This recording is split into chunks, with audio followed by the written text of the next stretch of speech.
Hello and welcome to the 5th episode of the Creating a Profitable Forex Trading Strategy series.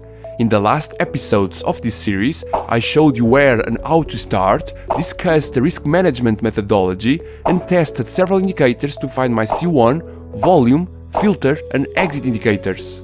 More than 130 different indicators were analyzed so far in the backtests that included an analysis of more than 60,000 trades. So, if you didn't see those episodes, I'm going to leave the link to them in the description.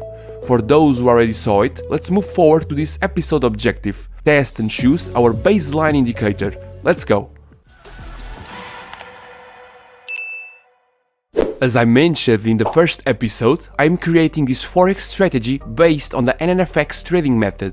And so, according to NNFX, after backtesting and choosing our secondary confirmation indicator, we should start our backtests to baseline indicators. A baseline indicator is usually a type of moving average, for example an exponential moving average, that has three great objectives.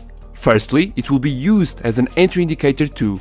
So, just like we take entries when our confirmation indicators say so, in my case when the UT bot prints a buy or sell signal on the chart, from now on I will also take long positions when the price crosses above this baseline and short positions when the price crosses below it. And, of course, we only take these entry positions when all the indicators are aligned together, including the UT bot. Second, this baseline will also have the confirmation function. So, I will only take entry signals from the UT bot if the trend shown by this baseline is aligned with the direction of the trade signal, which means I will only take long positions from the UT bot if the price is above this baseline, and I will only take short positions if the price is below it.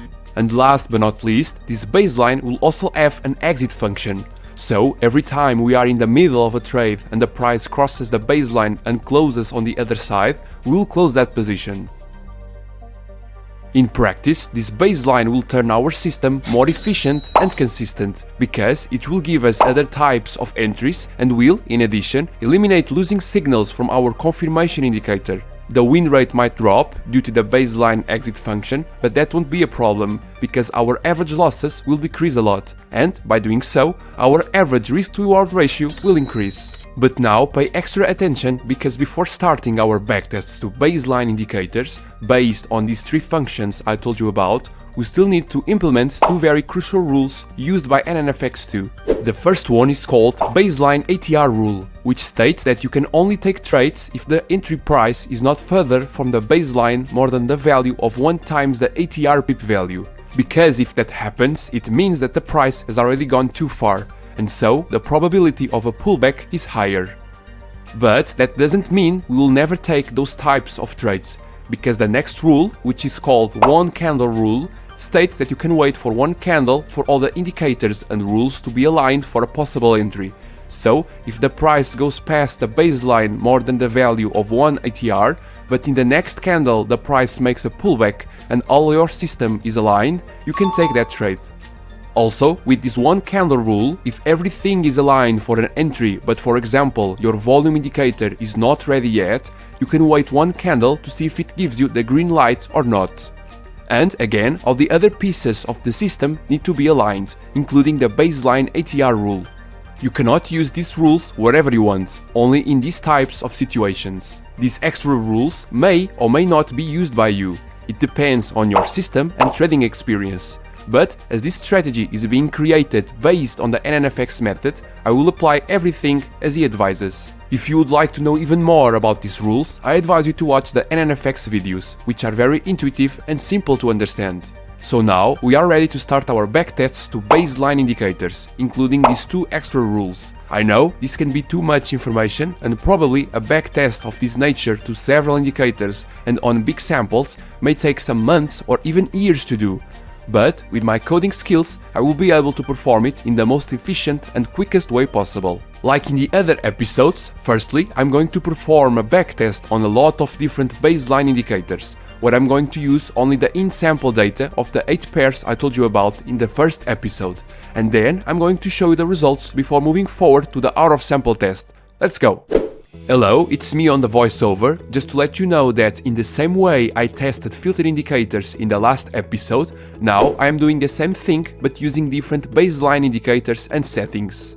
I am testing the indicators with the help of my backtesting bot and taking note of the stats regarding the net profit, number of trades, win rate and the max drawdown. And yes, for each baseline indicator that I analyze, I have to make changes in my bot's code. It takes some time, but it is an essential step. And, of course, in this way, the backtest process becomes extremely faster. In 1 hour, I can probably make backtesting work that will take you some months or years to perform manually, due to the high number of conditions and rules to take into account.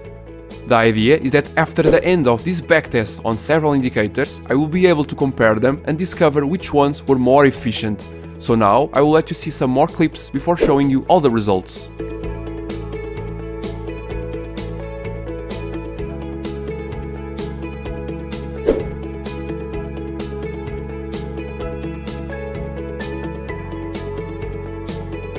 And here we have all the results. I tested 15 different baseline indicators, each one with 3 different lengths, and put them in this table to compare them.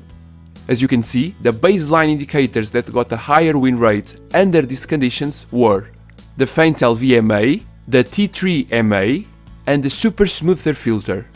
And they were indicators that increased the system's efficiency, as we can see when looking at the values of the return over max drawdown ratio. So now, to find which one out of these 3 indicators is the most consistent, I'm going to apply them to my out-of-sample data. And here we can see the results of the out-of-sample backtests. On the first baseline analyzed, the Faintel VMA, we can see that all the results were not efficient. The same happened on the Super Smoother filter. And on the T3MA, we can see that only one setting got an acceptable performance. And by doing so, I optimized these baseline settings a little bit and find out that when using a length of 20 and a factor of 0.4, the results on both samples were efficient and consistent. And this was an excellent example to show you, once again, the importance of using an in and an out of sample data in our backtests. Because, as you could notice, 2 of the supposed best baselines turned out to be not consistent and probably wouldn't work well in live trading. And so, our baseline indicator for our Forex strategy will be the T3MA with the settings 20 and 0.4. Of course, we can and should still try to optimize it even more, to discover if its efficiency and consistency can increase even more. With my backtesting bot, you can do it in the quickest and most efficient way possible. You can even try to use other constants on the baseline ATR rule, as I am showing you right now. You can turn on and off the 1 candle rule, try other risk management options, turn on or off indicators, and even try infinite possibilities of settings.